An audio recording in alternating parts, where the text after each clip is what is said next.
Hey guys, welcome back to my channel life solutions, जहां मैं कोशिश करता हूं आपकी छोटी बातों को अच्छे वे में समझाने का। सो माई सेल्फ अमित, और ये थर्ड वीडियो है सीरीज़ में। सीरीज़ में लाइफ क्या है, हम उस पर बात कर रहे थे। तो ये वीडियो ज़्यादा बड़ी नहीं होगी, छोटी सी होगी, और इनकेस अगर बड़ी हो भी जाती है तो मैं आप सभी को यही सजेस्ट करना चाहता हूँ कि अगर आपके ज़िंदगी के 10 या 15 मिनट आपके पूरी ज़िंदगी को अगर संवार देते हैं, बदल देते हैं, चेंज कर देते हैं या कोई इम्प्रूवमेंट ले आते हैं, तो मुझे नहीं लगता इससे अच्छी बात कोई होगी। तो बिना टाइम वेस्ट किए चलिए शुरू करते हैं। कि मैं लास्ट वीडियो में मैंने बताया था कि किस तरह से हम स्टेबिलिटी के पीछे भागते हैं, या लाइफ का मतलब क्या होता है। डिफरेंट लोगों के लिए डिफरेंट मीनिंग्स होते हैं। पीस के लिए हम हर जगह भागते रहते हैं, सच की तलाश में इधर वहाँ घूमते रहते हैं, और फाइनली हमें समझ में आता है कि हर चीज़ झूठ भी है, हर चीज़ सच भी है। कुछ चीज़ें हमें सच माननी पड़ती हैं, कुछ नहीं होती फिर भी माननी पड़ती हैं। जैसे कि सबसे पहला टॉपिक अगर इस वीडियो में मैं लेकर चलूँ तो ये है कि हमें भगवान की ज़रूरत क्यों है। ये लाइफ का एक पार्ट है, एक टॉपिक है कि जिसकी वजह से लाइफ चलती है। अब जो मैं बात करना जा रहा हूँ कुछ 4-5 टॉपिक्स पर, ये सब लाइफ से रिलेटेड है कि ये इन सब की ज़रूरत हमें पड़ती है लाइफ को समझने के लिए। तो सबसे पहला टॉपिक ये है कि वाई वी नीड गॉड। हमें भगवान की ज़रूरत क्यों है। वो है या नहीं है, सवाल ये नहीं है, लेकिन हमें उसकी ज़रूरत क्यों है। तो इसका मैं बहुत ही अच्छा सा एग्ज़ाम्पल मैं आपको देना चाहूँगा कि एक फ़िल्म है लाइफ ऑफ पाई। आपको ज़रूर देखनी चाहिए वो भी मूवी। मैं रिकमेंड करता हूँ आपको, ज़रूर देखिए। 2012 की आई थिंक। तो उस मूवी में क्या है, बहुत छोटा सा मैं एकदम शॉर्ट में समझाना चाहता हूँ। है भी वो बहुत मेरे फेवरेट एक्टर के, खैर वो अभी इस दुनिया में नहीं रहे, इरफान खान। तो हुआ ये था कि उस मूवी में इरफान खान अपनी स्टोरी समझाता है, बताता है कि उसके साथ पास्ट में क्या हुआ था। वो एक ही स्टोरी को डिफरेंट तरीके से बताता है, दोनों अलग तरीके से। एक जो कि बहुत ज़्यादा प्रैक्टिकल होती है, जिसके अंदर भगवान का कुछ भी नहीं होता है, कोई चमत्कार, कोई भगवान, कोई होता नहीं, एकदम फैक्चुअल, एकदम प्रैक्टिकल। दूसरी कहानी होती है जिसके अंदर थोड़ा सा एलिमेंट भगवान का डाल देते हैं इरफान खान अपने उस कैरेक्टर में, उस स्टोरी में, और प्लस उसमें थोड़ा सा चमत्कार, भगवान, मतलब सब कुछ उसमें ऐड कर देते हैं। ऐसी चीज़ें जो कि बहुत ही सुपरनेचुरल चीज़ें हैं। प्रैक्टिकली वो चीज़ है, कोई शायद उसको मान नहीं पाएगा, लेकिन उसमें ऐड कर देते हैं। तो जब वो स्टोरी समझा रहे होते हैं, बता रहे होते हैं, तो जो राइटर होता है, जो फिल्म में आता है राइटर के रोल में, तो वो उनसे जब पूछता है कि अच्छा तो ये सब हुआ, अच्छा चलो ठीक है, सही बात है, तो इरफान खान बोलते हैं कि अब इन दोनों में से आपको कौन सी स्टोरी समझ में आई और कौन सी आपको अच्छी लगी, और किस पर आप लिखना चाहेंगे आगे, या किस पर आप बुक लिखना चाहेंगे। तो राइटर कहता है कि वो वाली जिसमें भगवान है। तो इरफान खान बोलता है क्यों, ऐसा क्यों। मैंने तो ये स्टोरीज बहुतों को बताई, लेकिन किसी ने भी मेरा विश्वास नहीं किया, लेकिन आप क्यों कर रहे हैं, ऐसा क्या है, और आप यही स्टोरी क्यों लिखेंगे।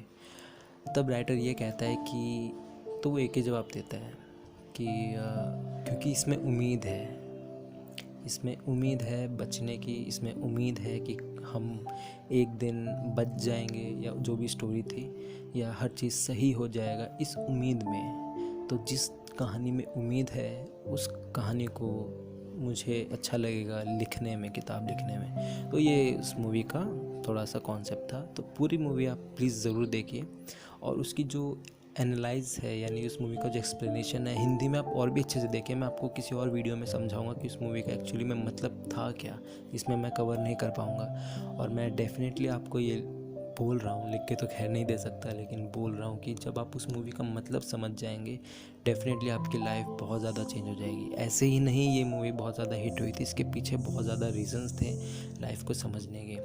तो ये एक मूवी थी कि लाइफ ऑफ पाई। जिसके अंदर ये समझाने की बताया गया था कि हमें भगवान की ज़रूरत क्यों है। तो सवाल का जवाब ये है कि हमें भगवान की ज़रूरत या किसी ऐसी डिवाइन पावर की ज़रूरत इसलिए है ताकि हम कभी भी अकेला फील ना करें। ह्यूमन माइंड बहुत ही ज़्यादा सोशल एनिमल है, सोशल एनिमल की तरह बिहेव करता है। उसे कोई ना कोई हर टाइम कोई ना कोई चाहिए जिससे वो बात कर सके, जिससे वो सुने। इसीलिए हमें परिवार अच्छा लगता है, इसलिए हमें दोस्त अच्छे लगते हैं। अगर ये दोस्त या ये परिवार हमारी बातें नहीं सुनते तो हमें ये अच्छे नहीं लगते, क्योंकि ऑफ कोर्स अगेन मैंने जो बात बोली कि हमें कोई ना कोई चाहिए होता है जो हमारी बात सुने, समझे।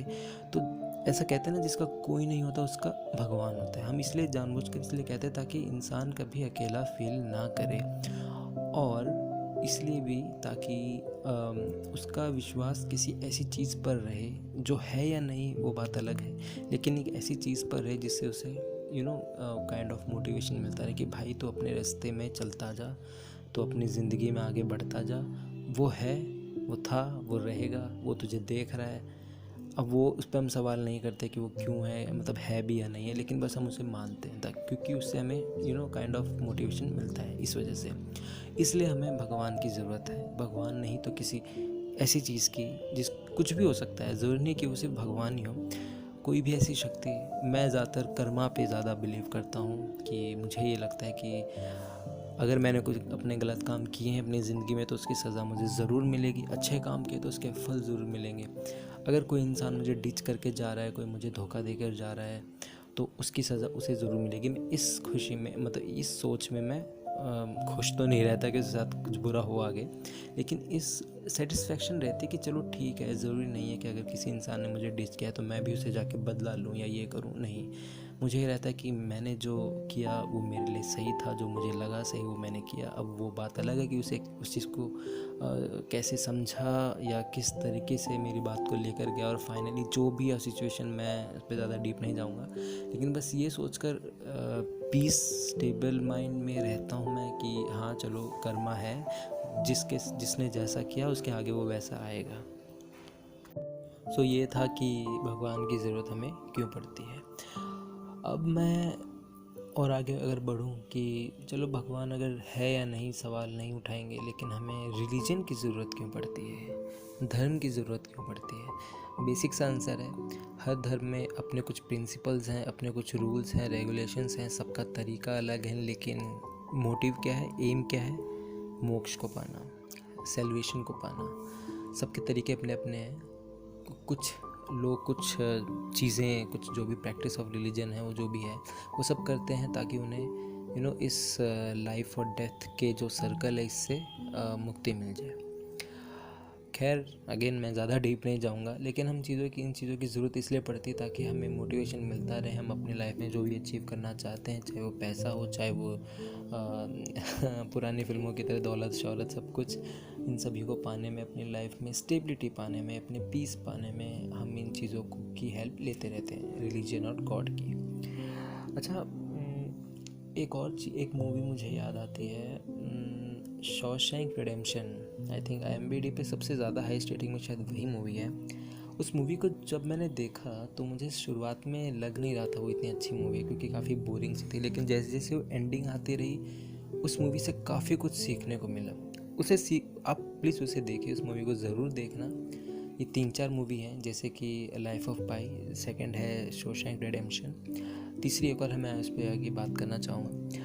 तो इस मूवी में जो है शॉशैंक रिडेम्पशन जो मूवी है, इसके अंदर होता यह है कि एक इंसान अपना पूरे 20 साल लगाता है एक सुरंग खोदने में। 20 साल बिना किसी से कुछ कहे, 20 साल वो सुरंग खोदता है और जेल से निकल जाता है। तो ये उसकी कहानी है। हाँ, ये प्रमोट नहीं कर रहा है कि आप जेल में जाएं और जेल में ऐसा कुछ करें, लेकिन ये समझाने की ये कोशिश कर रहा है कि आपको कैसे अपने गोल्स को अचीव करना चाहिए। साइलेंट रह के, दिमाग लगा कर अपने गोल्स को अचीव करो, और बिना किसी शोर किए हुए। ऐसे टाइप से कहते हैं ना कि success has to be in work has to be in silence, ऐसा कुछ कोट है, मुझे याद नहीं आ रहा। तो ये सब चीज़ें हैं, ये मोटिवेशन देने की बहुत अच्छी मूवीज़ हैं, तो ये भी आप ज़रूर देखना।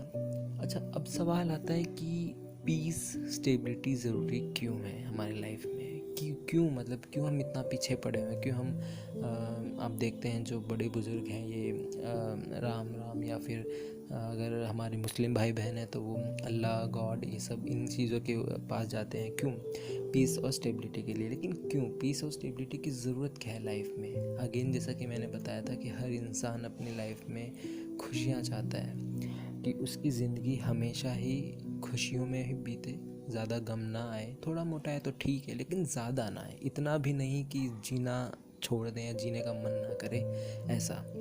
तो उस चीज़ के लिए हम पीस और स्टेबिलिटी के पीछे भागते हैं, और ये पीस बहुत ज़रूरी भी है। ये शांति सिर्फ बाहर नहीं, मन की शांति होना बहुत ज़्यादा ज़रूरी है। और एक बहुत अच्छा कोट था, किसी डॉक्टर ने मुझे कहा था कि listen to your body and mind. आपका शरीर, आपका मन जो आपसे कहता है उसको सुनना चाहिए। अच्छा, ये अब ऐसा भी नहीं है कि वो कुछ भी बोले और कुछ भी सुन जाए, ऐसा भी नहीं है। जो चीज़ें ठीक है, अगर उसे लगता है, अगर आपका माइंड आपको कहता है कि नहीं यार ये इंसान ठीक है, तो उसके साथ ठीक बर्ताव करो। अगर वो कहता है कि नहीं यार ये इंसान गलत है, तो भी आप उनसे ठीक बर्ताव करो। बस एक जब मोड़ आता है जहाँ पर आपके ऊपर एक सवाल हो जाता है आपके माइंड में कि अब इस पे भरोसा करना चाहिए, यानी वो आप पे ऊपर डिपेंड करता है, वो पर्सन टू पर्सन डिपेंड करता है, उसमें मैं कुछ नहीं कहूँगा। तो ये चीज़ें हैं जो पीस और स्टेबिलिटी बहुत ज़्यादा हमारे लाइफ में ज़रूरत है, ताकि हम अपनी लाइफ को अच्छे से बिता पाएँ, अच्छे से रह पाएँ, ताकि जब हमारा आखिरी वक्त आए भी तो हम ये सोचकर खुश रहें कि चलो हमारी ज़िंदगी जैसी भी कटी एटलीस्ट पीस में ही रहा, सब कुछ स्टेबल ही रहा, ज़्यादा कुछ बुरा नहीं हुआ। जाते हुए भले ही कहते हैं कि हंसते हंसते विदा करना चाहिए, शायद हमें उस चीज़ का फ़र्क भी ना पड़े कि कोई हमें हंसते विदा कर रहा है कि नहीं। इस चीज़ से फ़र्क हमें बहुत पड़ता है कि हमारी लाइफ कैसी गई। हमारे लिए हमें पता है कि हमारी लाइफ कैसी गई, कितने गम आए, कितने मोड़ आए, कितने लोगों को हमने पीछे छोड़ दिया, कितने लोग हमें छोड़कर चले गए, कितनों को पाने के चक्कर में हमने कितने लोगों को खो दिया। तो ऐसी चीज़ें हैं, तो ये ज़्यादा ना हो, इसका ज़्यादा दुख ना हो, इसीलिए हम पीस और स्टेबल के पास अचीव करना चाहते हैं, ताकि चीज़ें न्यूट्रल रहें, ज़्यादा गम ना रहे इस दुनिया से जाते वक्त। अब एक और चीज़ है जो फाइनली मैं कहना चाहूँगा कि पीपल को जज करना सीखो, जजमेंटल नहीं लेकिन जज करना सीखो। लोगों को जज करो कि कौन इंसान कैसा है, झूठ कितना बोलता है, कैसे बोलता है, कब बोलता है। ज़रूरी नहीं है कि आप लड़के हो तो सिर्फ आप लड़कों को ही जज करो, लड़कियों को भी करो। And same for the girls, अगर आप लड़कियां हैं तो आप लड़कियों को भी जज करो और लड़कों को भी जज करो, रिलेटिव्स को भी जज करो, अपने से जूनियर्स हैं तो उनको भी जज करो। हर एक इंसान को आप जज करो। ये नेगेटिव सेंस में नहीं, मैं पॉजिटिव सेंस में बोल रहा हूँ। क्यों जज करो? ताकि फ्यूचर में जाकर वो आपको कहीं पर भी किसी भी तरह से डिच ना करे। क्योंकि क्या होता है ना, जब कोई हमें डिच कर जाता है ना, तो हमारा एक्चुअली वो डिच किया क्यों किया वो तो सवाल ही अलग है, लेकिन हमें इस चीज़ का ना बहुत दुख हो जाता है कि यार उसने हमें डिच कर दिया, यानी हमें कोई ना कोई इशू होगा। तो हमारा ना सेल्फ कॉन्फिडेंस काफ़ी ज़्यादा गिर जाता है इस चीज़ में कि यार अच्छा, हम इतने भी लायक नहीं है कि कोई हमें पसंद करे, कोई हमें डिच करके चला जा रहा है, कोई भरोसा तोड़ के चला, कोई धोखा दे के जा रहा है, कोई झूठ कह रहा है हमसे। तो ये सब चीज़ें होती हैं, तो इससे ना हम पे इफ़ेक्ट काफ़ी पड़ता है। वो दिल टूटा ना टूटा, अरिजीत के गाने सुनो ना सुनो, उससे फ़र्क कुछ घंटा कुछ नहीं फ़र्क पड़ता, लेकिन फ़र्क इस चीज़ से पड़ता है कि हमारी जो डिग्निटी है, हमारा जो सेल्फ इस्टीम है, ये बहुत ज़्यादा हर्ट हो जाता है। हमारा जो काइंड ऑफ छोटा मोटा ईगो होता है, ये बहुत ज़्यादा हर्ट हो जाता है। तो ये हर्ट नहीं होना चाहिए, इसीलिए लोगों को जज करो, कम बोलो, ज़्यादा सुनो, और बोलना भी है तो इतना ताकि आपके आवाज़ में आपके जो वर्ड्स हैं उनके अंदर भारीपन रहे। ऐसा नहीं कि हर टाइम चिल्लाते रहो तो फिर आपके कोई सुनेगा भी नहीं, शेर आए वाली बात है। तो ये सब चीज़ें थी। आई होप आप में से इनमें से काफ़ी चीज़ें जो आपको पहले से पता होंगी, और ये मूवी ज़रूर देखना। और हाँ, एक और मूवी मुझे याद आई, तीसरी मूवी जो थी वो थी नोमैडलैंड्स, आई थिंक ऐसी मूवी है। उस मूवी में भी ये समझा है कि अपने पास्ट को पीछे छोड़कर हमें आगे जीना चाहिए। हमें अपने सपनों को पूरा करने के लिए, अपनी सेटिस्फेक्शन को पूरा करने के लिए हमें कुछ चीज़ें करनी पड़ती हैं, चाहे वो कहीं घूमना जाना हो, घूमने फिरने का हो, किसी से मिलने का हो, किसी पुराने दोस्त से जाकर मिलना हो, कुछ भी हो। अपने लाइफ की एंड होने से पहले ना इन चीज़ें जो करने का आपका मन करे करो, क्यों? अगेन स्टेबिलिटी आती है, पीस ऑफ माइंड आता है, और वो चीज़ें एथिक्स हो। ऐसा नहीं कि किसी का मारने का मन करे किसी को तो जाके मारा हो कि हाँ मुझे तो पीस ऑफ माइंड मिल गया। नहीं, ऐसा नहीं। किसी को आप समझ रहे होंगे, एथिकल वे में अच्छी चीज़ें करने का मन है तो वो जाके करो। कहीं घूमना फिरना, कुछ खाना पीना, किसी दूसरे कंट्री में जाकर रहना, जैसा भी है, सबके अपने अपने ड्रीम्स हैं तो उनको जाकर पूरा करो अपने डेथ होने से पहले। ये उस मूवी में समझाया गया है, नोमैडलैंड्स में। तो मैं उम्मीद करता हूँ आपको चीज़ें समझ में आई होंगी। तो ये लाइफ वीडियो का तीसरा पार्ट था। फोर्थ और फिफ्थ वीडियो भी आएगी। मैंने ब्लूप्रिंट निकाल रखा है। एक्सपेक्टेशंस के ऊपर वो मूवी है कि हमें लोगों से कितनी एक्सपेक्टेशंस रखनी चाहिए और ऐसे कौन कौन से तरीके हैं। खैर मैंने तो बहुत बता दिया कि पीस और स्टेबिलिटी क्यों ज़रूरी है, लेकिन ये नहीं बताया कि उनके तरीके कैसे हैं उन चीज़ों को अचीव करने के। तो हम अगली 2 वीडियो में उन्हीं के बारे में बात करेंगे। तब तक के लिए अपना ख्याल रखें। अगर कोई इशू है तो आप मुझे कमेंट में बता सकते हैं, या इंस्टाग्राम पर मुझे _life_solution पर मुझे बता सकते हैं। ईमेल भी कर सकते हैं, सब कुछ डिस्क्रिप्शन में दे रखा है। और आप मुझे चाहे तो कॉल भी कर सकते हैं, call me for you app पे, उसका लिंक भी वीडियो के डिस्क्रिप्शन में मिल जाएगा। तब तक के लिए अपना ख्याल रखिए और लॉकडाउन है, stay safe, take care, piece.